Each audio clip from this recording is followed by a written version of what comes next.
안녕하세요. 91세. 이 숫자를 들으면 어떤 모습이 떠오르시나요? 지팡이에 의지해 천천히 걷는 모습, 하루 종일 집 안에서 TV를 보며 시간을 보내는 노년의 일상, 아니면 병원에 자주 드나들며 약에 의존하는 삶? 사실 불과 몇십 년 전만 해도 저도 그렇게 될 거라고 믿고 있었습니다. 아침마다 관절이 뻐근했고 침대에서 몸을 일으키는 일조차 큰 결심이 필요했죠. 아, 이제 몸이 나를 버리려나 보다. 그런 생각이 매일 아침처럼 따라왔습니다. 그런데 지금 저는 여전히 진료실에서 환자분들을 만나고 주말이면 골프클럽을 들고 푸른 잔디 위를 걷습니다. 91세, 여전히 현역 의사로서 살아가는 이 비결이 궁금하신가요? 많은 분들은 복잡한 건강식품, 희귀한 약초, 혹은 무리한 운동을 떠올리지만 제가 선택한 방법은 훨씬 더 단순하고 누구나 당장 시작할 수 있는 일이었습니다. 그건 바로 우리가 평생 중요성을 놓쳐온 몸속 어느 한 곳을 제대로 관리하는 것뿐입니다. 70대, 80대가 되면 우리는 자연스럽게 많은 것을 포기합니다. 손주들과 마음껏 뛰어놀 수 없다는 사실을 받아들이고 등산이나 여행 같은 취미도 언젠가 놓아야 한다고 생각하죠. 심지어는 내일 아침 정말 일어날 수 있을까? 하며 잠자리에 들기도 합니다. 그 마음 저도 너무나 잘 알고 있습니다. 하지만 60년 넘게 의사로 살아오며 제가 깨달은 것은 바로 이 점입니다. 건강하게 오래 사시는 분들은 모두 공통적으로 네 곳의 중요한 부위를 세심히 돌보고 계시다는 사실입니다. 오늘 이 영상을 끝까지 보신다면 여러분의 남은 인생도 완전히 달라질 수 있습니다. 혹시 이미 늦었다고 생각하신다면 절대 그렇지 않습니다. 제 경험을 믿고 따라와 보세요. 더 많은 건강 비법을 받아보고 싶으시다면 지금 바로 구독 버튼을 눌러주시고 알림 설정도 잊지 마세요. 영상이 도움이 되셨다면 좋아요 버튼을 눌러주시면 큰 힘이 됩니다. 자, 이제 제가 60년간 의료 현장에서 발견한 4가지 핵심 부위 관리법을 소개해드리겠습니다. 인체는 하나의 유기적 시스템이며 그 중에서도 몇몇 부위는 마치 고속도로의 주요 교차로처럼 전신 건강에 결정적인 역할을 합니다. 매일 단 몇 분만 투자해도 이 부위를 관리하면 신체 기능이 매끄럽게 돌아가고 면역력이 강화되며 에너지가 넘치게 됩니다. 다음 시간부터 차례로 이 4가지 비밀을 자세히 알려드리겠습니다. 함께 시작해볼까요? 우리 몸에서 특히 주목해야 할 4곳의 부위는 발과 겨드랑이, 허벅지 안쪽, 그리고 두피입니다. 이 부위들이 왜 중요한지 궁금하실 텐데요. 단순한 위생관리 차원을 넘어 주요 혈관과 림프절, 신경계가 밀집된 곳이 바로 이곳들입니다. 이들 부위의 건강 상태가 전신의 활력과 면역력을 좌우한다고 해도 과언이 아닙니다. 75세가 넘어도 활기찬 삶을 누리고 싶다면 지금 당장 이 부위들에 관심을 가져야 합니다. 흔히 주름이나 백발, 관절 통증을 나이 탓으로 돌리지만 제 오랜 임상 경험으로 볼 때 적절한 관리만으로도 상당 부분 개선할 수 있습니다. 나이가 들었다고 좌절하지 마세요. 오히려 나이가 많을수록 이 관리법의 효과가 더욱 분명히 나타납니다. 그럼 4가지 부위 관리법 중 첫 번째, 발부터 살펴보겠습니다. 매일 수만 보를 지탱해주는 발은 단순한 이동수단이 아닙니다. 발에는 7,000개가 넘는 신경말단이 분포해 각 내장기관과 연결되어 있습니다. 동양의학에서는 이를 경락이라 부르며 서양의학에서도 발자국이 전신 건강에 미치는 영향을 점차 인정하고 있죠. 실제로 저의 진료실에 78세 반모 어르신이 찾아오셨습니다. 그는 걸음조차 힘들어 화장실 가는 일조차 고통스럽다고 호소하셨습니다. 발을 살펴보니 굳은 살이 깊게 자리하고 건조한 피부가 곳곳에 갈라져 있었으며 발가락 사이에는 습기와 균으로 인한 염증까지 동반된 상태였습니다. 제가 여쭈었죠. 평소 발을 어떻게 관리하십니까? 관리요? 그냥 씻기만 했을 뿐인데요. 바로 그것이 문제였습니다. 발을 단순히 씻는 것만으로 충분하다고 생각하기 쉽지만 제대로 된 관리는 훨씬 더 많은 효과를 가져옵니다. 다음 시간에는 발 관리의 구체적인 방법을 단계별로 설명드리겠습니다. 작은 변화가 여러분의 삶을 완전히 뒤바꿀 수 있습니다. 발은 우리 몸의 제2의 심장이라고 부를 만큼 중요합니다. 심장과 연결된 혈관과 근육이 발에 자극을 받으면 온몸의 혈액순환이 활발해지고 혈압이 안정되며 숙면까지 도울 수 있습니다. 그 비밀은 바로 발 관리에 있습니다. 첫 번째 단계는 매일 밤 따뜻한 물에 발을 40도 정도로 30분간 담그는 것입니다. 이때 물 한 줌에 천일염을 함께 녹이면 혈관이 완효과가 커지고 부종 완화에도 도움이 됩니다. 특히 당뇨나 고혈압이 있으신 분들에게는 발의 혈액순환을 개선해 위험을 줄이는 필수 습관이죠. 실제로 78세 이명숙 할머니는 저의 이 방법을 일주일간 꾸준히 실천하고 30년 만에 깊고 편안한 잠을 되찾으셨습니다. 두 번째 단계는 발바닥 마사지입니다. 발바닥에는 내장기관과 연결된 반사구가 촘촘히 분포해 있어 손가락 끝으로 원을 그리듯 부드럽게 문지르는 것만으로도 소화 기능과 면역력이 개선됩니다. 저는 매일 아침 눈을 뜨자마자 그리고 잠들기 전 5분씩 이 마사지를 실천합니다. 발 뒤꿈치와 발볼, 발가락 사이를 집중적으로 꾹꾹 눌러주면 15년 동안 고질적 변비로 고생하던 환자분도 불편 없이 배변을 해결하셨습니다. 세 번째 단계는 발가락 사이를 포함한 발 전체를 꼼꼼히 씻고 완전히 건조하는 것입니다. 발가락 사이는 습기와 각질이 쌓이기 쉬운 부위로 무심코 방치하면 균이 번식해 염증과 냄새, 무좀을 유발할 수 있습니다. 세정 후에는 마른 수건으로 틈새까지 부드럽게 닦아주고 필요하다면 통풍이 잘 되는 면, 양말을 신어 땀과 습기를 최소화하세요.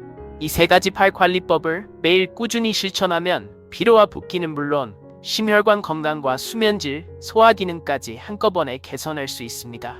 작은 습관이지만 놀라운 변화를 경험하시길 바랍니다. 발은 우리 몸의 제2의 심장일 뿐 아니라 매일 수만 보를 걸으며 전신의 건강을 좌우하는 중요한 부위입니다. 목욕할 때마다 부드러운 수건이나 면봉으로 발가락 사이까지 꼼꼼히 닦고 물기를 완전히 말리는 습관이 필요합니다. 특히 당뇨가 있으신 분들은 작은 상처가 큰 문제로 번질 수 있으니 더욱 주의해야 합니다. 실제로 82세 김우진 할아버지는 발가락 사이에 작은 무좀을 방치했다가 심각한 감염으로 절단 위기를 맞았지만 적절한 관리로 다행히 회복하셨습니다. 네 번째는 보습과 안전한 실내화 착용입니다. 나이가 들수록 피부가 건조해지듯 발바닥도 쉽게 갈라지고 민감해집니다. 목욕 후에는 풋천형 보습크림을 발라 수분을 채워주시고 집 안에서는 반드시 미끄럼 방지 기능이 있는 슬리퍼를 신으세요. 맨발로 딱딱한 바닥을 걸으면 발은 물론 무릎과 허리에도 부담을 줍니다. 제가 만난 분들 중 상당수가 이 간단한 습관만으로도 통증이 30% 이상 줄었다고 말씀하셨습니다. 실제로 박상철님은 이 4가지 발 관리법을 3달 동안 꾸준히 지켰더니 아침에 일어나도 발이 전혀 아프지 않고 지난주엔 손주와 공원을 한 바퀴 돌았다라고 감격스레 전해주셨습니다. 1년 전만 해도 꿈도 꾸기 어려웠던 일이었습니다. 여러분, 지금 시작하기에 늦은 때란 없습니다. 발 관리 하나만으로도 전신 건강의 기초를 튼튼히 다질 수 있으니 내일 아침부터 꼭 실천해 보십시오. 이제 겨드랑이 관리로 넘어가 보겠습니다. 이 부위가 단순히 땀이 나는 곳이라고 생각하신다면 오산입니다. 겨드랑이는 우리 몸의 자연 해독센터이자면 역의 핵심입니다. 75세 이정희 할머니는 20년 넘게 계절이 바뀔 때마다 알레르기 증상에 시달려 항생제와 스테로이드를 반복 복용하셨습니다. 박사님, 봄, 가을만 되면 약 없이는 견딜 수 없어요 라며 고개를 떨구셨죠. 하지만 겨드랑이 주변의 림프절과 모세혈관을 잘 관리하면 외부 유해 물질과 폐기 물질이 체내에 쌓이지 않아 면역력 저하를 막을 수 있습니다. 안녕하세요 여러분, 저는 91세의 재활의학과 전문의입니다. 오늘도 아침에 침대에서 일어나는 순간이 고통스러우셨나요? 저 역시 20년 전만 해도 매일 아침이 두려웠고 이제 끝인가 싶을 정도였습니다. 하지만 지금은 여전히 매일 진료실에서 환자를 만나고 주말엔 골프도 즐깁니다. 어떻게 가능하냐고요? 사실 특별한 약초나 복잡한 운동법이 비결이 아닙니다. 우리가 평생 잊고 지내던 인체 내부의 4곳만 제대로 관리했을 뿐이죠. 우리는 70대, 80대가 되면 많은 것을 포기하기 시작합니다. 손주들과 뛰어놀지 못하고 등산이나 여행 같은 취미도 접어듭니다. 내일 아침에 과연 일어날 수 있을까 걱정하며 잠자리에 드는 분들도 많습니다. 저도 그 심정을 누구보다 잘 압니다. 하지만 60년간 의사로 살아오며 한 가지 놀라운 사실을 깨달았습니다. 건강하게 오래 사는 분들은 모두 특정 신체 부위 관리의 공통의 비법을 지키고 있다는 점입니다. 오늘은 그 중에서도 겨드랑이 관리법을 자세히 알려드리겠습니다. 겨드랑이는 단순한 땀 배출 구역이 아니라 우리 몸의 자연 해독센터이자 면역 시스템의 핵심입니다. 75세 정여사께서는 계절이 바뀔 때마다 알레르기로 고생하며 항생제와 스테로이드를 상시 복용하셨습니다. 봄, 가을만 되면 약 없이는 견딜 수 없어요라는 말이 입버릇이었죠. 하지만 겨드랑이를 제대로 관리하자 증상은 눈에 띄게 줄었습니다. 겨드랑이 피부 아래에는 20여 개의 림프절이 모여 있습니다. 이 림프절들은 혈액 속 노폐물을 걸러내고 백혈구를 생산해 감염과 싸웁니다. 하지만 대다수 분들은 겨드랑이를 단순히 냄새 제거 대상이라고만 생각합니다. 강한 향수나 데오드란트를 잔뜩 뿌리고 땀샘을 막는 데 집중하죠. 이러면 땀샘이 배출해야 할 독소가 체내에 쌓이게 되어 오히려 몸에 해롭습니다. 그렇다면 어떻게 관리해야 할까요? 제가 60년간 연구하고 실천해온 4가지 단계를 소개합니다. 첫째, 자극 없는 순한 비누로 부드럽게 세척하기. 화학 성분이 강한 바디워시 대신 녹차 성분이나 코코넛 오일이 함유된 순한 비누를 사용하세요. 따뜻한 물에 겨드랑이를 적신 뒤 원을 그리듯 부드럽게 닦아내면 피부 장벽을 손상시키지 않으면서도 천연 항균 효과를 얻을 수 있습니다. 둘째, 샤워 후 완전 건조로 세균 번식 차단하기. 겨드랑이는 습하고 어두워 세균 번식이 쉬운 부위입니다. 샤워 후 부드러운 수건으로 겨드랑이를 꼼꼼히 닦고 헤어드라이어의 찬바람을 이용해 완전히 말리세요. 이렇게만 해도 83세 정할아버지처럼 20년간 고생하던 가려움증이 사라질 수 있습니다. 셋째, 자연 유래 성분의 데오드란트 사용하기. 알루미늄, 파라벤 등의 화학 성분이 들어간 데오드란트는 피하세요. 땀샘을 인위적으로 막지 않으면서 자연 성분으로 냄새를 억제해주는 제품을 선택하면 독소 배출을 방해하지 않으면서도 쾌적함을 유지할 수 있습니다. 이 4단계만 꾸준히 지켜도 겨드랑이 건강은 물론이고 면역력과 전신 컨디션이 크게 개선됩니다.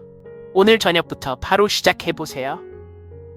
여러분의 작은 습관 변화가 놀라운 회복을 불러올 것입니다. 안녕하세요. 여러분, 91세 현역 의사입니다. 오늘도 관절 통증으로 힘드셨나요? 저 역시 한때 아침마다 근육이 뻐근해 일어나는 순간이 두려웠습니다. 하지만 지금은 매일 환자를 돌보고 주말에는 가벼운 골프 라운드도 즐길 만큼 활력을 되찾았습니다. 그 비결은 특별한 약이나 복잡한 운동이 아니라 우리가 늘 지나쳐온 신체 내부 부위 4곳을 꼼꼼히 관리한 덕분입니다. 그중 하나가 바로 겨드랑이입니다. 겨드랑이는 단순한 땀 배출 부위가 아니라 우리 몸의 자연 해독과 면역 기능을 담당하는 핵심 림프절이 모여 있는 곳이기 때문입니다. 대부분의 분들이 겨드랑이 관리를 냄새 제거 정도로만 생각해 강한 화학 성분의 데오도란트를 덕지덕지 바르는데 이는 오히려 독소 배출을 막으면 역 기능을 저하시킬 수 있습니다. 제가 수십 년간 추천해온 자연 유래 데오도란트는 베이킹소다와 코코넛 오일을 섞어 만든 것입니다. 은은 향으로 냄새는 제거하면서도 땀샘 기능은 자연스럽게 유지해줍니다. 또 다른 방법으로는 사과 사이다 식초를 물에 희석해 가볍게 바르는 것을 권합니다. 피부의 pH 균형을 조절해주어 민감한 겨드랑이 피부에도 안전합니다. 여기에 오늘 소개할 4번째 단계, 아침 2분 림프 마사지를 더해주세요. 매일 아침 팔을 머리 위로 높이 든 뒤 반대 손가락으로 겨드랑이 주변을 목에서 가슴 방향으로 부드럽게 원을 그리며 마사지합니다. 양쪽 각각 1분씩, 단 2분이면 충분합니다. 이 간단한 동작이 림프 순환을 촉진해 독소 배출을 돕고 면역력을 높여줍니다. 실제로 75세 어르신은 2달 만에 예년 같으면 걸렸을 기관지염을 한 번도 앓지 않았다고 합니다. 이제 우리 몸 혈액순환과 간 건강의 핵심인 허벅지 안쪽 관리법으로 넘어가겠습니다. 허벅지 안쪽 서해부에 손을 대면 고동치는 맥박이 느껴지시나요? 이 부위에는 다리에서 돌아오는 주요 혈관과 림프절이 집중되어 있어 순환과 해독 기능을 좌우합니다. 제가 만난 한 어르신은 밤마다 다리가 저려 잠을 이루지 못했지만 허벅지 안쪽을 부드럽게 쓸어 올리는 마사지와 적절한 온열 관리를 병행한 후부터 통증이 눈에 띄게 줄어드는 경험을 하셨습니다. 다음 영상에서는 이 허벅지 안쪽 관리를 위한 구체적인 스트레칭과 간 기능을 돕는 영양 섭취법을 자세히 소개해 드리겠습니다. 지금까지 말씀드린 4가지 부위 관리만으로도 통증 완화와 면역력 강화, 깊고 편안한 휴식이 가능해집니다. 꼭 오늘부터 실천해보세요. 여러분의 삶이 한층 가벼워질 것입니다. 허벅지 안쪽은 단순한 피부가 아니라 우리 몸의 주요 혈관과 림프절이 모여있는 중요한 부위입니다. 실제로 한 환자분의 경우 허벅지 안쪽 피부가 건조하게 갈라지고 림프절이 단단해진 상태였으며 혈액 검사에서도 간 수치가 다소 높게 나타났습니다. 이 부위는 대퇴동맥과 정맥, 서해부 림프절이 한데 모여 있어 혈액과 림프가 원활히 순환해야만 다리 건강은 물론 간의 해독 기능에도 도움이 됩니다. 순환이 정체되면 다리가 붓고 무거워지는 것은 물론 만성 피로와 정맥류, 심지어 간 기능 저하로까지 이어질 수 있습니다. 따라서 매일 목욕할 때 허벅지 안쪽을 특별히 관리해야 합니다. 먼저 40도 정도의 따뜻한 물에 허벅지 안쪽을 충분히 적신 뒤 천연 성분의 순한 비누로 부드럽게 닦아냅니다. 화학 성분이 강한 바디워시는 피부를 자극할 수 있으므로 피하는 것이 좋고, 긴 막대에 부드러운 목욕용 스펀지나 수건을 감아 사용하면 허리가 굽지 않아도 쉽게 세정할 수 있습니다. 그 다음에는 완전히 말리는 것이 중요합니다. 허벅지 안쪽은 습기로 인해 트러블이 생기기 쉬우므로 부드러운 수건으로 꼼꼼히 물기를 제거한 뒤 통기성이 좋은 순면 또는 마소제의 속옷을 입어 피부가 숨 쉴 수 있도록 해주세요. 폴리에스터나 나일론처럼 땀 흡수가 되지 않는 인공섬유는 자극과 습진의 원인이 될 수 있으므로 피하는 것이 좋습니다. 속옷은 너무 타이트하지 않은 여유 있는 사이즈를 선택해 혈액순환을 방해하지 않도록 합니다. 이 간단한 4단계만 꾸준히 실천해도 허벅지 안쪽의 림프순환이 원활해지고 쌓였던 독소가 배출되며 전반적인 다리 건강은 물론 간의 해독 기능까지 개선되는 놀라운 변화를 경험할 수 있습니다. 다음 시간에는 이 허벅지 안쪽 관리에 더해 하루 일과 속에서 간단히 할 수 있는 스트레칭과 식습관까지 함께 소개해 드리겠습니다. 언제 시작해도 늦지 않습니다. 지금 바로 실천해보세요. 여러분의 건강한 하루를 진심으로 응원합니다. 등과 두피는 피부 표면만이 아니라 우리 몸의 신경계와 면역 기능을 지탱하는 핵심 부위입니다. 나이가 들수록 이 부위의 혈류와 림프 순환이 원활하지 않으면 어깨 결림, 목 뻣뻣함, 두통뿐 아니라 집중력 저하와 만성 피로로까지 이어집니다. 하지만 간단한 관리만으로도 놀라운 변화를 경험할 수 있습니다. 첫째, 따뜻한 샤워 후 등과 두피를 부드럽게 마사지하세요. 미지근한 물로 등을 적신 뒤 순한 천연 비누나 샴푸로 원을 그리듯 문질러줍니다. 등 중앙부터 어깨, 목덜미를 거쳐 뒤통수까지 손끝이나 부드러운 솔을 사용해 마사지하면 혈액순환이 크게 개선되어 근육 긴장이 완화됩니다. 특히 두피 마사지 시에는 손끝으로 두피 전체를 눌러 올리듯 움직이면 모근 주변의 혈류가 활성화되어 모발 건강에도 도움을 줍니다. 둘째, 목과 어깨 림프절을 자극하는 스트레칭을 하루 2번씩 시행하세요. 양손을 깍지 낀 채 머리 뒤쪽에 대고 천천히 머리를 앞뒤로 움직이거나 옆으로 기울여 목덜미와 어깨 위 근육을 늘려줍니다. 각 동작을 10초씩 유지하며 부드럽게 반복하면 림프액 배출이 촉진되어 붓기와 뻣뻣함이 눈에 띄게 줄어듭니다. 셋째, 보습과 통기성을 동시에 고려한 생활 습관을 들이세요. 목과 등은 옷 속에서 땀과 마찰이 잦은 부위이므로 샤워 후에는 천연 보습제나 가벼운 로션을 발라 건조함을 막고 피부 탄력을 유지하는 것이 중요합니다. 통기성이 좋은 면 소재 옷을 입어 땀과 열기가 과도하게 쌓이지 않도록 하고, 스트레칭 후에는 땀을 빠르게 흡수하는 얇은 수건으로 가볍게 닦아내어 피부 자극을 최소화하세요. 넷째, 하루 5분만이라도 의자에 앉아 어깨를 돌리고 팔을 위아래로 들어 올리는 간단한 동작을 수시로 반복하세요. 이 동작은 어깨 관절 주변 근육의 혈류를 촉진하고 목과 등 근육의 경직을 풀어주어 지속적인 통증 완화와 함께 자세 교정에도 큰 도움이 됩니다. 이 4가지 두피 관리법을 꾸준히 실천하면 어깨 결림과 목 뻣뻣함이 눈에 띄게 줄고 두통과 만성 피로에서 해방될 수 있습니다. 오늘부터 작은 습관을 쌓아보세요. 여러분의 건강한 하루를 진심으로 응원합니다. 여러분, 피로감과 기억력 저하를 단순히 나이 탓으로 돌리고 계셨나요? 75세 조명자 어르신은 최근 들어 손주 이름을 가끔 잊고 늘 만성 피로에 시달렸습니다. 병원 검사를 받아도 특별한 이상이 없다 했지만 그녀의 불안은 날로 커졌죠. 사실 등과 두피 관리만 제대로 해도 인지 기능과 전신 활력이 눈에 띄게 좋아질 수 있습니다. 먼저 목욕할 때 등을 꼼꼼히 씻어야 합니다. 미지근한 물에 긴 손잡이 브러쉬를 이용해 척추 중앙에서 바깥쪽으로 부드럽게 원을 그리듯 문질러 보세요. 등 근육이 이완되면 묻혔던 혈관이 열리고 뇌로 향하는 혈류가 훨씬 원활해집니다. 하루 단 5분만 투자해도 등 전체의 긴장이 풀리면서 머릿속이 한결 맑아지는 것을 느낄 수 있습니다. 다음으로 두피 마사지를 꼭 실천해 보세요. 두피에는 뇌로 가는 중요한 혈관이 집중되어 있어 손끝으로 원을 그리듯 지압하면 영양과 산소 공급이 크게 늘어납니다. 아침에 일어나서 그리고 저녁 자기 전 손끝으로 두피 전체를 꾹꾹 눌러 마사지하면 한 달 만에 기억력과 집중력이 눈에 띄게 개선됩니다. 실제로 79세 김철수 어르신은 이 습관만으로도 샤워 뒤에도 머리가 맑아진 느낌이라고 말씀하셨습니다.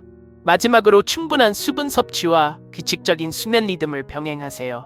등과 두피 관리는 전신 건강의 출발점일 뿐입니다. 물을 자주 마시고 매일 같은 시간에 잠자리에 들면 뇌와 근육에 쌓인 피로를 보다 효과적으로 회복할 수 있습니다. 이 4가지 관리법을 꾸준히 실천하신다면 나이와 상관없이 기억력과 에너지가 되살아나는 경험을 하실 수 있을 것입니다. 마지막으로 두피 관리와 전신 이완을 위한 간단한 루틴을 알려드리겠습니다. 먼저 샴푸할 때 손끝으로 두피 전체를 5분간 부드럽게 원을 그리듯 마사지하세요. 세게 문지르기보다 살살 누르며 혈액순환을 촉진하는 것이 포인트입니다. 뒤통수와 관자놀이 부위에는 뇌로 가는 주요 혈관이 지나므로 특히 꼼꼼히 돌려주시면 기억력과 집중력이 한층 선명해집니다. 다음은 아침 스트레칭입니다. 잠자리에서 일어나자마자 침대 위에 앉아 머리를 좌우로 천천히 돌려 목과 어깨의 긴장을 풀어주세요. 이어서 상체를 옆으로 부드럽게 기울여 척추 주변 근육을 늘려줍니다. 만약 이 동작이 버겁다면 무릎을 세워 누운 상태에서 엉덩이를 살짝 들어 올렸다 내리는 것만으로도 허리와 엉덩이 관절이 부드러워집니다. 이 과정을 매일 5분만 반복해도 15년 묵은 요통이 눈에 띄게 완화될 수 있습니다. 마지막으로 하루를 마무리하기 전 5분만 따뜻한 크림이나 오일을 이용해 등 과목을 마사지해보세요. 목덜미부터 허리까지 손바닥 전체로 부드럽게 쓸어내리듯 문지르면 근육이 이완되며 심신이 저절로 편안해집니다. 혼자 하기 어려울 때는 작은 테니스 공 2개를 양말에 넣어 바닥에 놓고 그 위에 등을 대고 천천히 굴려보세요. 공이 뭉친 근육 사이를 자극해 마치 전문가에게 지압받는 듯한 효과를 누릴 수 있습니다. 이 4가지 습관만 매일 꾸준히 지켜도 밤새 깊은 잠에 빠지고 눈 뜨면 온몸이 가뿐해지는 변화를 경험하실 겁니다. 지금 바로 오늘 밤부터 실행해보세요. 작은 습관이 여러분의 삶을 완전히 바꿔 놓을 것입니다. 여러분이 단 이틀도 아니고 단 하루도 아닌 꾸준히 지켜야만 진짜 변화를 경험할 수 있다는 점을 기억하세요. 저는 60년 경력의 의사로서 가장 강력한 비결은 5분의 기적이라 부르는 작은 습관을 매일 실천하는 것이라고 자신있게 말씀드립니다. 복잡하게 생각하지 마시고 일주일에 단 4번만이라도 각 부위에 집중하는 루틴을 만들어 보세요. 월요일에는 발을 위한 시간입니다. 따뜻한 물에 30분간 담근 뒤 크림을 바르고 부드럽게 마사지하며 그날 하루의 혈액순환을 책임져 주세요. 수요일에는 겨드랑이를 위한 날로 정하고 순한 비누로 세척한 뒤 림프절 순환을 돕는 2분 마사지로 해독을 돕습니다. 금요일에는 허벅지 안쪽을 위한 스트레칭과 보습, 마찰 방지를 위한 파우더 도포로 다리의 피로를 확 풀어줍니다. 일요일 저녁에는 등과 두피에 집중해 긴 목욕 브러싱과 두피 마사지를 5분씩 투자하여 신경계를 편안하게 이완시키세요. 이 4가지 관리법을 각각 5분씩 합쳐도 20분 남기시면 충분합니다. 중요한 것은 습관을 일상의 특정 행동과 연결하는 것입니다. 예를 들어 아침에 커피를 내릴 때 발바닥 마사지를, 점심 식사 후에는 허벅지 스트레칭을, 저녁 샤워할 때는 등 브러싱과 두피 마사지를 함께 하세요. 이렇듯 이미 하고 있는 일에 살짝만 더 투자하면 새로운 습관은 자연스럽게 여러분의 일상이 됩니다. 나이가 많아질수록 우리 몸은 작은 신호에도 민감하게 반응합니다. 발, 겨드랑이, 허벅지 안쪽, 등과 두피. 이 내공만 제대로 관리해도 혈액순환이 좋아지고 면역력이 강화되며 하루 종일 이어지는 피로감이 눈에 띄게 줄어듭니다. 기억력이 맑아지고 잠도 더 깊어지며 손주들과 뛰어놀 에너지도 되찾게 될 것입니다. 이제 여러분도 바로 오늘부터 5분의 기적을 시작해보세요. 작지만 꾸준한 변화가 여러분의 내일을 완전히 바꿔놓을 것입니다. 항상 여러분의 건강과 행복을 진심으로 응원합니다. 여러분, 이제 하루의 소소한 일과에 건강관리 시간을 자연스럽게 녹여보세요. 아침에 눈을 뜨자마자 발바닥 마사지를 하고 TV 뉴스를 볼 때는 허벅지 안쪽을 가볍게 스트레칭하며 샤워할 때는 등을 부드럽게 브러싱하고 두피 마사지를 해주세요. 잠들기 전에는 겨드랑이 주변 림프를 부드럽게 마사지해 주시면 한층 깊고 편안한 휴식으로 이어집니다. 이렇게 이미 하고 있는 일에 단 5분만 더 투자하면 시간 부족을 핑계대지 않고 꾸준히 관리할 수 있습니다. 지금 당장 시작해도 결코 늦지 않습니다. 수많은 어르신들을 진료하면서 가장 인상 깊었던 분들은 80대, 90대에 이 간단한 관리법을 처음 시작하신 분들이었습니다. 86세인 박정희 어르신은 4가지 부위 관리법을 실천한 지 6달 만에 혈압약 복용량을 절반으로 줄였고 10년 동안 고생하던 불면 문제도 스스로 해결하셨습니다. 80대 중반에 이렇게 건강해질 수 있다니 믿겨지지 않아요. 이제 매일 아침이 기다려집니다라는 소감은 많은 분들에게 큰 용기를 주었습니다. 또 93세 이상철 어르신은 오랜 통증이 크게 완화되어 지팡이 없이 걸을 수 있게 되었다고 전해주셨습니다. 늦게 배운 건강법이 이렇게 효과 좋을 줄 몰랐습니다. 손주들과 공원을 함께 걸을 수 있다는 것이 이렇게 행복한 일인지 몰랐어요 라고 말씀하셨죠. 가장 중요한 것은 바로 꾸준함입니다. 저는 91세 현역 의사로서 자신 있게 말씀드립니다. 건강하고 오래 사는 비결은 특별한 것이 아닙니다. 우리가 평생 소홀히 여겼던 팔, 겨드랑이, 허벅지 안쪽, 등과 두피, 이 4가지 부위에 매일 단 5분씩 기울이는 것만으로도 놀라운 변화를 경험할 수 있습니다. 작은 변화가 여러분의 삶을 완전히 바꿔놓습니다. 오늘부터 바로 시작해보세요. 저는 여전히 환자를 진료하며 손주들과 산에 오르는 체력을 유지하고 있습니다. 여러분도 할 수 있습니다. 영상이 도움이 되셨다면 좋아요와 구독, 그리고 주변에 공유해주세요. 다음 영상에선 나이 들어도 기억력을 지켜줄 5가지 방법을 전해드리겠습니다. 여러분의 건강한 하루를 진심으로 응원합니다.